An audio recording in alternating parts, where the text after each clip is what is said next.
یہاں پر ان تمام رشتے ناتوں کی فہرست دی گئی ہے جن کے درمیان ازدواجی تعلق کی ممانعت فرمائی گئی ہے۔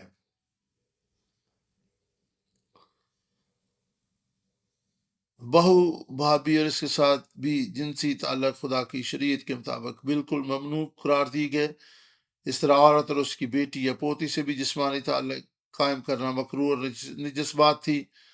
اس شریعت کو توڑنے والوں کی سزا یہی تھی کہ انہیں سنسار کر دیا جائے یا پھر انہیں آگ میں جلا دیا جائے۔ شریعت نے جانوروں سے جنسی تعلقات قائم کرنے پر بھی لعنت کی، اس کی مخالفت اور ممانعت فرمائی گئی۔ اگر کوئی مرد کسی مرد سے جنسی تعلقات بنائے تو شریعت نے بھی اسے ملعون قرار دیا۔ دونوں مردوں کو سزائے موت دی جائے۔ اس طرح عورت کی ناپاکی کی حالت میں یعنی ماہواری کے دوران عورت سے جنسی تعلقات بنانے کی بھی ممانعت کی گئی۔ ایسے مرد زن کو خدا کے لوگوں میں سے خارج کر دیا جاتا تھا۔ بس ہم دیکھ سکتے ہیں کہ خدا کس طرح تفصیل اور گہرائی سے ہماری زندگیوں میں مداخلت کرتا ہے تاکہ ہم پاک اور مقدس رہیں، کیونکہ ہم خدا کی بادشاہی میں انتہائی اہم کردار کے حامل ہیں۔ دراصل یہ ممنوع جنسی تعلقات اس دور میں عام تھے۔ ملک کنعان میں یہ مکروہات عام ہوتی چلی جا رہی تھیں۔ خدا اپنے لوگوں کو ملک کنعان میں داخلے سے قبل یہ شریعت دے رہا تھا تاکہ وہ یہ سب کچھ نہ کرنے پائیں۔ بالفرض دیگر خدا یہ شریعت اس لیے دے رہا تھا تاکہ وہ وعدہ کی سرزمین میں بخوشی اور رضا، خوشحالی اور خدا کے کلام کی تابعداری میں زندگی بسر کر سکیں۔ اس دور کے باشندوں میں پائی جانے والے مکروہات کے تعلق سے آگاہی دی جا رہی تھی۔ خدا نے انہیں بڑی سنجیدگی سے ان باتوں کے تعلق سے آگاہی دی تاکہ اگر اسرائیلی کسی ناپاک رسم و مکروہ جنسی تعلق اور عمل میں شامل ہو جائیں تو انہیں معلوم ہو کہ اب انہیں کیسا خمیازہ بھگتنا پڑے گا۔ خدا نے بڑی سنجیدگی سے ان سب باتوں کے تعلق سے انہیں آگاہی دی۔ ملک کنعان کے باشندوں کی طرح وہ نہیں چاہتا تھا کہ وہ ایسی چیزوں میں پھنس کر رہ جائیں۔ خدا نے انہیں آگاہ کیا کہ اگر وہ ایسا کریں گے تو انہیں وہ اس ملک سے نکال پھینکے گا، کیونکہ خدا نے ان قوموں کو بھی جو ان سے پہلے تھی اسی لیے اس ملک سے نکال پھینکا تھا۔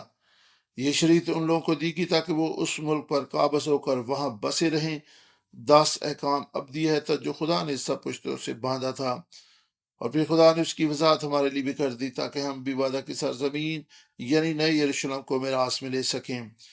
اگر اس شریعت کی حکم عدولی کی جائے خدا ہمیں اپنے منہ سے نکال پھینکے گا۔ قومی سطح پر بھی اگر یہ مکروہات موجود ہوں تو اس ملک پر خدا کی لعنت آتی ہے۔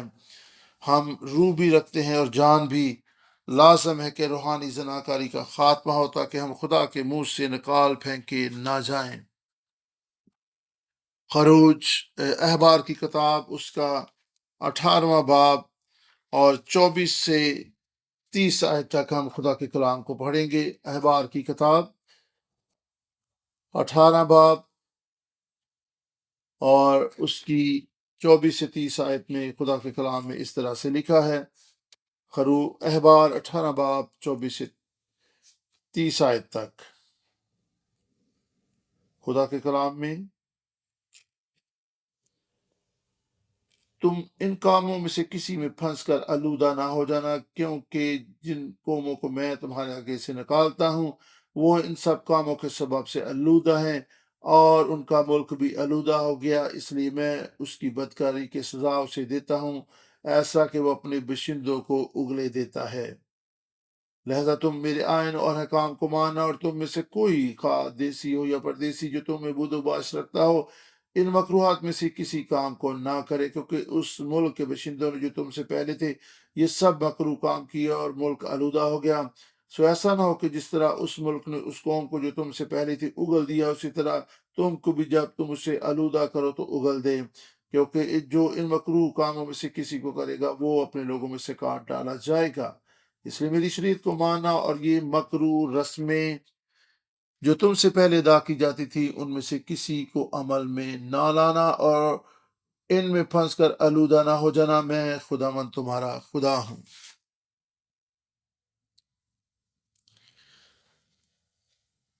یہاں پر ہم دیکھ سکتے ہیں کہ خدا نے کس طریقے سے اپنے لوگوں کو اپنے لیے پاک بنے رہنے کی تعلیم دی۔ خدا نے بتا رہا کہ کس طرح وہ قومیں اپنی بری حرکات کے سبب سے نکال پھینکی گئیں اور تباہ حال ہوئیں۔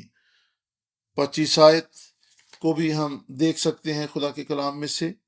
25 آیت بیان کرتی ہے،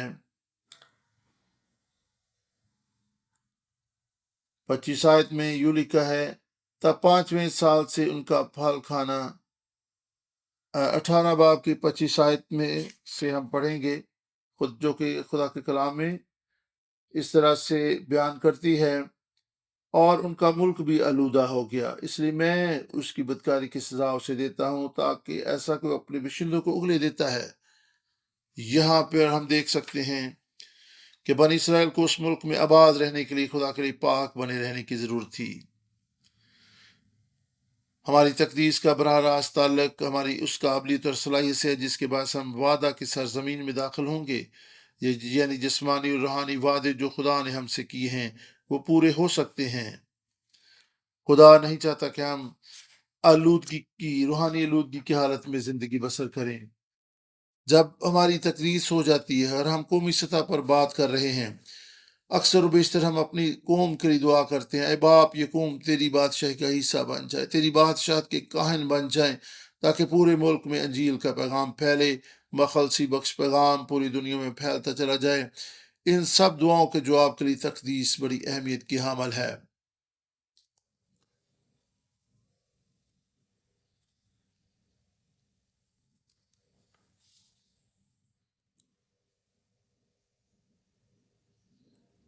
اور ہم بائبل مقدس میں آگے بڑھتے ہوئے استثنا 22 باب 13 اور 21 آیت کو پڑھیں گے۔ استثنا 22 باب، خدا کے کلام میں سے استثنا 22 باب 13 سے 21 آیت تک۔ پرانے عہد نامہ میں استثنا کی کتاب 22واں باب اور 13 سے 21 آیت میں خدا کے کلام میں اس طرح سے لکھا ہے، اور اگر کوئی مرد کسی عورت کو بیاہے اور اس کے پاس جائے اور بعد اس سے نفرت کر کے شرمناک باتیں اس کے حق میں کہے اور اسے بدنام کرنے کے لیے یہ دعویٰ کرے کہ میں نے اس عورت سے بیاہ کیا اور جب میں اس کے پاس گیا تو میں نے کنوارے پن کے نشان اس میں نہ پائے۔ یہاں پر اس شوہر کے تعلق سے بیان کیا گیا ہے جو اپنے جیون ساتھی یعنی اپنی بیوی پر کسی طرح کا الزام لگائے۔ اور خدا کے کلام میں سے ہم آگے بڑھتے ہوئے پڑھیں گے، تب اس لڑکی کا باپ اور اس کی ماں اس لڑکی کے کنوارے پن کے نشانوں کو اس شہر کے پھاٹک پر بزرگوں کے پاس لے جائیں، اور اس لڑکی کا باپ بزرگوں سے کہے کہ میں نے اپنی بیٹی اس شخص کو بیاہ دی، پر یہ اس سے نفرت رکھتا ہے اور شرمناک باتیں اس کے حق میں کہتا ہے اور یہ دعویٰ کرتا ہے کہ میں نے تیری بیٹی میں کنوارے پن کے نشان نہیں پائے، حالانکہ میری بیٹی کے کنوارے پن کے نشان یہ موجود ہیں۔ پھر وہ اس چادر کو شہر کے بزرگوں کے آگے پھیلا دے۔ تب شہر کے بزرگ اس شخص کو پکڑ کر اسے کوڑے لگائیں اور اس شخص سے چاندی کی 100 مسکال جرمانہ لے کر اس لڑکی کے باپ کو دیں، اس لیے کہ اس نے ایک اسرائیلی کنواری کو بدنام کیا اور وہ اس کی بیوی بنی رہے اور وہ زندگی بھر اس کو طلاق دینے نہ پائے۔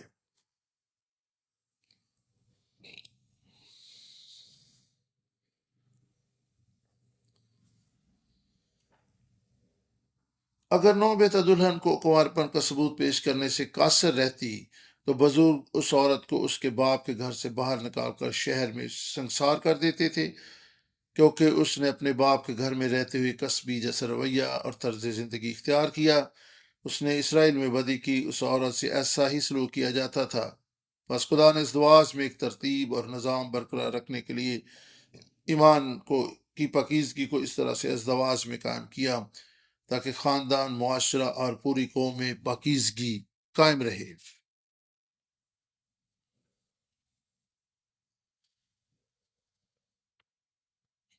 پس اس مرد کو 100 مسکال چاندی ادا کرنا پڑتی تھی۔ چاندی کی 100 مسکال آج کے دور میں کتنی رقم ہے؟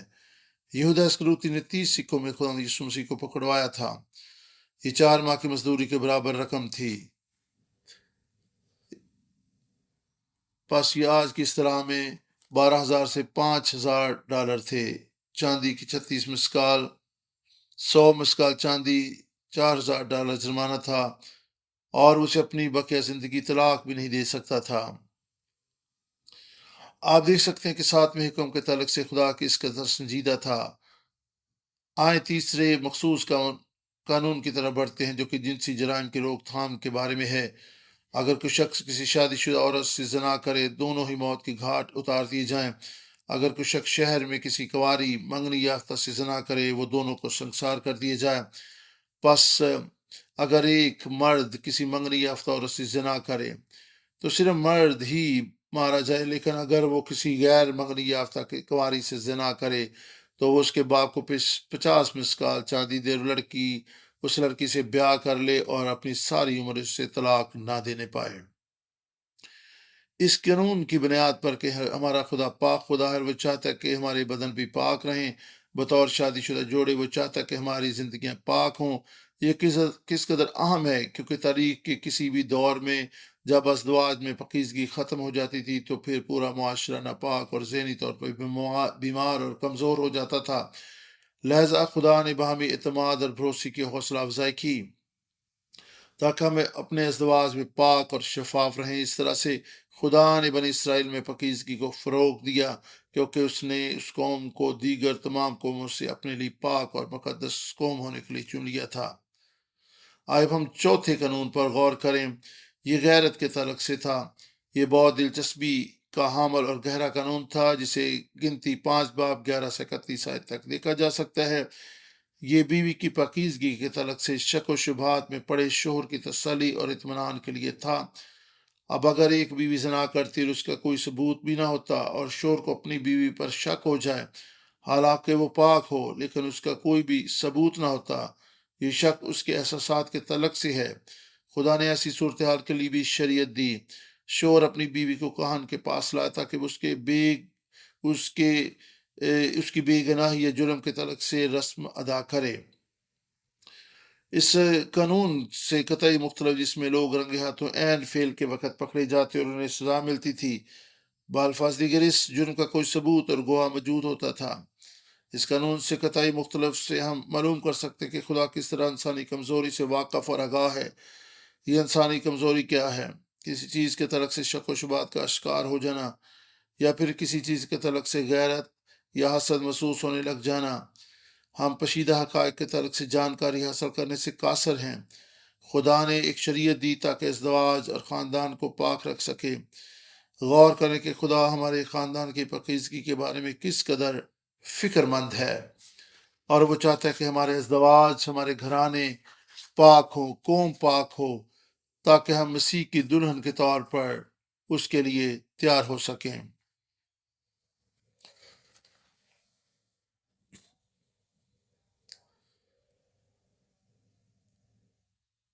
اس شریعت کے وسیلہ سے خدا نے شوہر کو بلا ثبوت شک کرنے سے روکا، اور بیوی کو شوہر کی نظر میں شک و شبہ سے بالا تر ہو کر زندگی بسر کرنے کا موقع دیا، کیونکہ اس طرح سے بیوی کے تعلق سے شک و شبہات کے شکار شوہر کے احساسات اور جذبات شدت اختیار کر سکتے تھے، جس سے وہ اس کے تعلق سے جھوٹے الزامات لگا سکتا تھا۔ آج پوری دنیا میں کئی ایک چیزیں وقوع پذیر ہو رہی ہیں۔ اس طرح زنا کے مرتکب ہونے والی عورت بھی کہہ سکتی تھی کہ وہ پاک ہے۔ پس کس طرح سے غیرت کا قانون کام کرتا تھا؟ ریورنڈ ابراہم پارک کی لکھی ہوئی 7ویں کتاب میں ساری تفصیلات درج ہیں، اس لیے کہ آپ گنتی 5 باب 11 سے 13 آیت پڑھ سکتے ہیں۔ سب سے پہلے عورت کے ساتھ کیا کیا جاتا؟ کہان اس عورت کو لے کر اسے خدا کے حضور کھڑی کرتا۔ یہ بالکل عدالت جیسا ہی ماحول ہوتا۔ پھر اس کے ہاتھوں میں پاک پانی کا برتن دے دیا جاتا۔ وہ خیمہ اجتماع کے فرش میں سے کچھ گرد لے کر اس پانی میں ملا دیتا تھا۔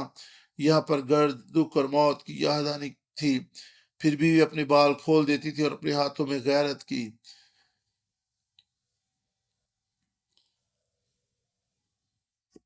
کی قربانی پکڑ۔ یہاں پر اس کے کھلے بال غم، دکھ اور مایوسی کو پیش کرتے ہیں۔ گنتی 5 باب اور 11 سے 31 آیت تک اس حوالہ کو آپ پڑھ سکتے ہیں۔ 5 باب اور 11 سے 31 آیت تک گنتی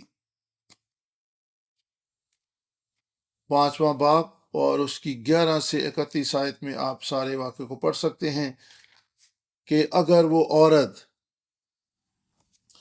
بے گناہ ہوتی تو اس پانی میں موجود لعنت کا اس کی زندگی پر کوئی اثر نہیں ہوتا تھا، اور اگر وہ قصوروار ہوتی تھی تو پھر اس کی ران سڑ جاتی تھی۔ 5 باب 11 سے 31 آیت تک میں اس حوالہ کو آپ کے سامنے پڑھنا چاہوں گی۔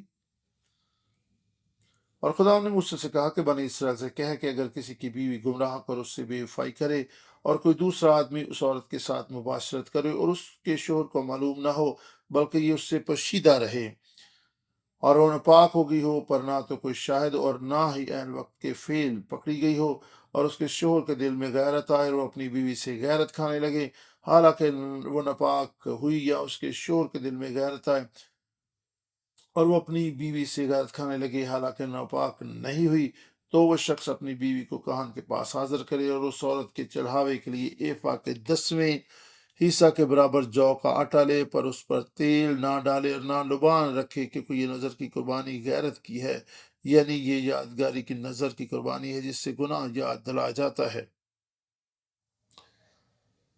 تب کاہن اس عورت کو نزدیک لا کر خدا کے حضور کھڑی کرے، اور اس کاہن مٹی کے ایک باسن میں مقدس پانی لے اور مسکن کے فرش کی گرد لے کر اس پانی میں ڈالے، پھر کاہن اس عورت کو خدا کے حضور کھڑی کر کے اس کے سر کے بال کھلوا دے اور یادگاری کے نظر کی قربانی کو جو غیرت کی نظر کی قربانی ہے اس کے میں ہاتھوں پر دھرے، اور کاہن اپنے اس کڑوے پانی کو ہاتھ میں اس کڑوے پانی کو لے جو لعنت کو لاتا ہے، پھر کاہن اس عورت کو قسم کھلا کر کہے کہ اگر کسی شخص نے تجھ سے صحبت نہیں کی اور تو اپنے شوہر کی ہوتی ہوئی ناپاکی کی طرف مائل نہیں ہوئی تو اس کڑوے پانی کے تاثیر سے جو لعنت لاتا ہے بچی رہے، لیکن اگر تو اپنے شوہر کی ہوتی ہوئی گمراہ ہو کر ناپاک ہو گئی ہے اور تیرے شوہر کے سوا کسی دوسرے شخص نے تجھ سے صحبت کی ہے، تو کاہن اس عورت کو لعنت کی قسم کھلا کر اس سے یوں کہے کہ خداوند تجھے تیری قوم میں تیری ران کو سڑا کر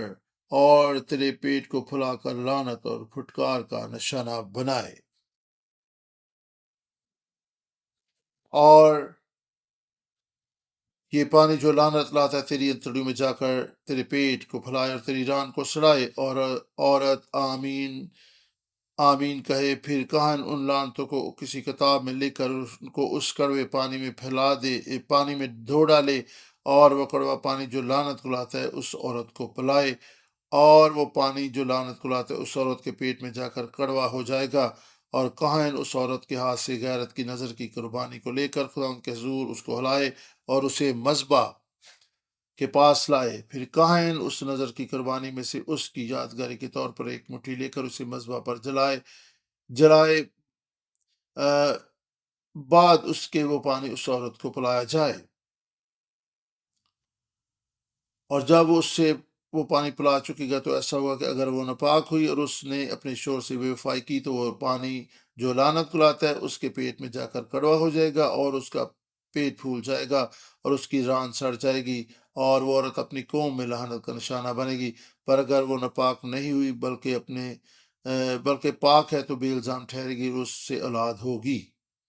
یہاں پر ساری چیزوں کو تفصیل سے دیکھ سکتے ہیں کہ خدا کس طریقے سے غیرت کے تعلق سے بھی قانون کو بیان کرتا ہے۔ گنتی 5 باب 31 آیت میں اس شریعت کے وسیلہ سے خدا نے شوہر کو بلا ثبوت شک کرنے سے روکا اور بیوی کو شوہر کی نظر میں شک و شبہ سے بالا تر رو کر زندگی گزارنے کا موقع دیا، کیونکہ اس طرح سے بیوی کے تعلق سے شک و شبہات کا شکار شوہر کے احساسات اور جذبات شدت اختیار کر سکتے تھے۔ اب اس پانی کے پی جانے کے بعد نتیجہ کا بھی انتظار کیا جاتا تھا۔ یہ خدا کی طرف سے فیصل ہونا تھا کہ آیا وہ عورت زناکاری کی گناہ میں مبتلا ہوئی یا پاک ٹھہری۔ یہ سب کچھ اس لیے تھا تاکہ سچائی منظر عام پر آ جائے۔ اگر بیوی مجرم نہ ہوتی اور وہ معصوم ہوتی تو اس پر لعنت نہیں ٹھہرتی تھی، اور وہ خدا کی نظر میں بھی مقبول ٹھہرتی اور انسان کی نظر میں بھی مقبول ٹھہرتی تھی۔ دوسری بات، جب ہم قطعی طور پر اپنے خاندان اور معاشرے میں پاکیزگی اور اطمینان کے طالب ہوتے ہیں، خدا ہماری دعاؤں کو جواب دیتا ہے، اس لیے ہمیں پریشان ہونے کی کوئی ضرورت نہیں۔ یہ کس قدر خوبصورت بات ہے! غیر کے تعلق سے قانون، اس قانون کے تحت خدا نے ازدواج کے رشتے کو محفوظ رکھا۔ اس قانون کے وسیلے سے خدا کئی ایک چیزوں کو ہم پر واضح کرتا ہے۔ اول، خدا خاندانی پاکیزگی کو محفوظ رکھتا ہے تاکہ شک و شبہ کی بنیاد پر گھرانے تباہ نہ ہوں۔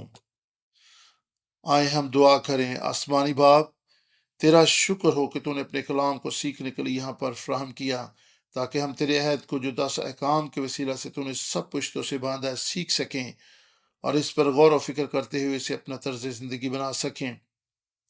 ہم جانتے کہ انسانی طاقت سے ہم 7ویں حکم پر عمل پیرا نہیں ہو سکتے، کیونکہ ہم جان گے کہ یہ صرف جسمانی گناہ نہیں بلکہ روحانی طور پر بھی اس گناہ کا گہرا تعلق ہے۔ خداوند یسوع مسیح نے کہا کہ ہم سوچ اور خیالوں میں بھی اس گناہ کے مرتکب ہو سکتے ہیں۔ آسمانی باپ، ہم اپنی ساری مشکلات، کشمکش اور مسائل تیری حضوری میں لاتے ہیں۔ خداوند، آج کی بائبل اسٹڈی کی وساطت سے تو نے ہمیں یقین دہانی کرائی ہے کہ تو ایسا خدا ہے جو نادیدنی گناہ اور خاموش الفاظ کی بھی ادارت کرتا ہے۔ تو ہی پشیدہ چیزوں کو روشنی میں لاتا ہے۔ ہماری مدد کرتا کہ ہم اپنے بوجھ تجھے دے سکیں۔ ہمارے تعلقات میں جو کوئی کشیدگی اور پیچیدگی پائی جاتی ہے، اس کا ہم تیرے حضور میں اقرار کرتے ہیں، تجھ پر بھروسہ کرتے ہیں۔ تو ہی سب مسئلوں کو حل کرنے کی قدرت رکھتا ہے۔ ہمارے کام کاج کی جگہ، ہماری کلیسیاں اور ہمارے تعلقات میں پاکیزگی اور محبت کی فضا قائم ہو جائے۔ خداوند، ہماری مدد کر تاکہ ہم تیرے لیے پاک زندگی بسر کر سکیں۔